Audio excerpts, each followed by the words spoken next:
Alright, I want to start off by giving our praises to Yahweh, by Hashem, Yahweh Shah, by Hashem, Dash.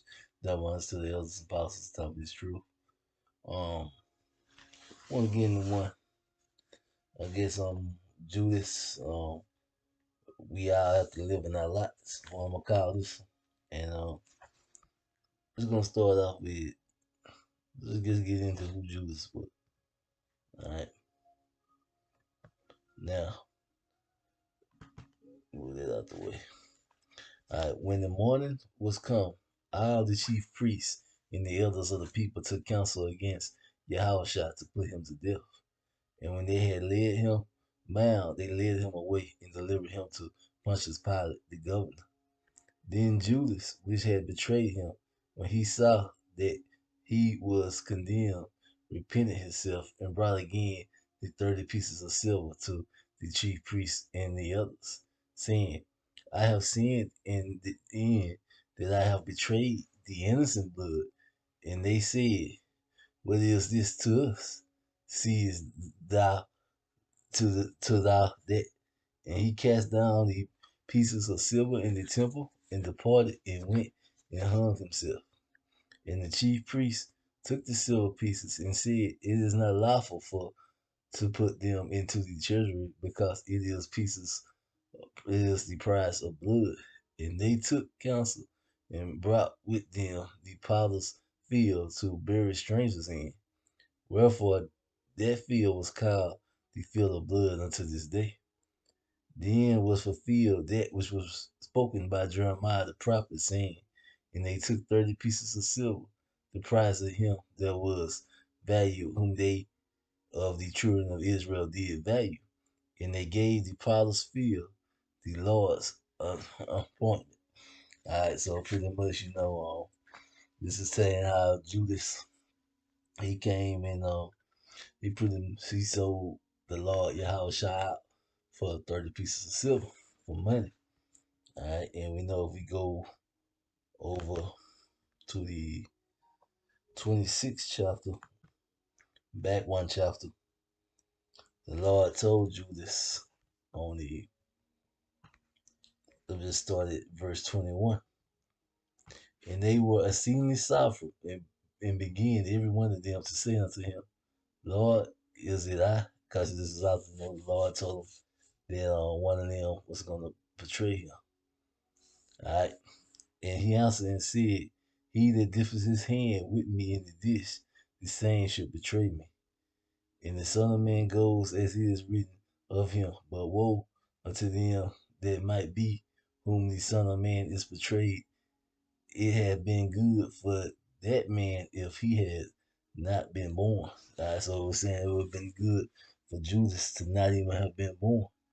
Then Judas, which betrayed him, answered and said, Master, is it I? He said to him, Thou hast said it. And as they were eating, Yahushua took bread and braced it and breaked it and gave it to the disciples. And they said, Take it, this is my body. And this is going into the Passover, where you eat the Lord's body, drinking his blood, which is, sent forth to the New Testament, which forgives sins and gives you the Holy Spirit. And he took the cup and gave thanks and gave it to them, saying, Drink ye all of it, for this is my blood of the New Testament. All right. Now you are drinking to the New Testament, the new covenant, which is shed for many for the remission of sin.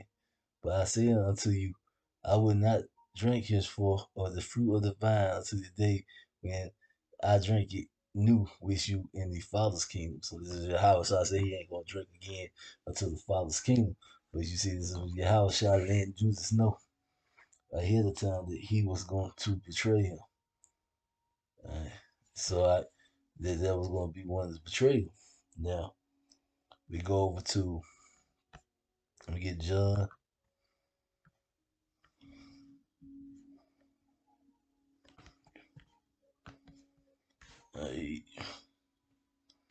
John, and I want the 17th chapter. All right, and now praise. All right, I pray for them. I pray not for the word, but for them which thou hast given me.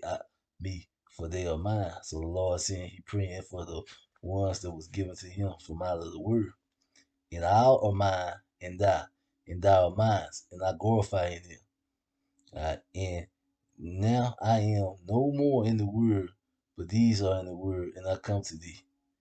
Holy Father, keep thy own name, those whom thou hast given me, that they might be one as we are one. All right, so the Lord saying, he praying for his people, he's praying out for the world. All right, and they be one as we are one. All right, and now I am no more in the world, but those are in the world, and I come to thee, Holy Father. Keep thy own name, whom's name those whom thou hast given me, that they might be one as we are one. While I was with them in the world, I kept them in thy name. Those that has given me, I have kept them. And none of them is lost, but the son of perdition, that the scriptures might be fulfilled. So this is saying that, it was always instructed, and it was always going to be that Judas was going to go off. All right. Now, this is Mark chapter 3.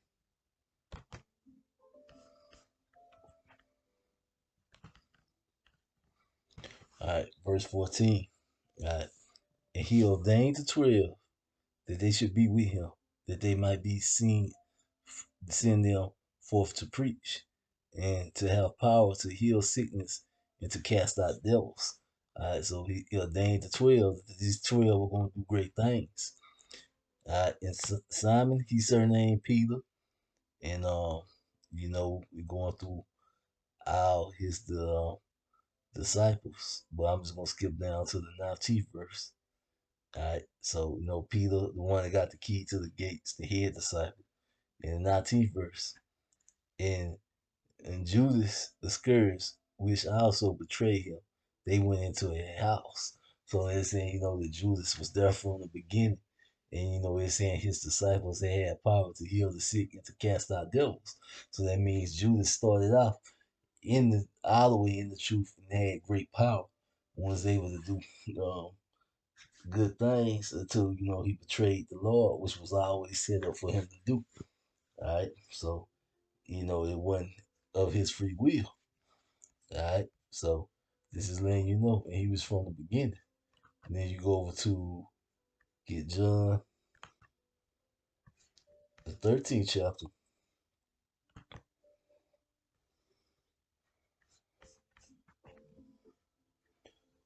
All right, the 29th verse.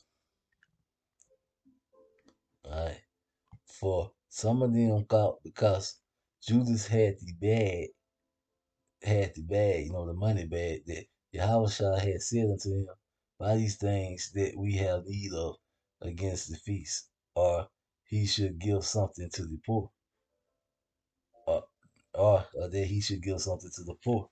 All right, so this is letting you know that, you know, Judas was such a trusted brother that, they gave him the money bag. So, he was in charge of whether they had money, to eat, to get clothes, whatever. Judas was in charge of the money. So he was a trusted brother from the get go, even though he betrayed the Lord in the end. All right, and this is all I want to get in with this lesson. Ecclesiastes 1:9. All right, all right.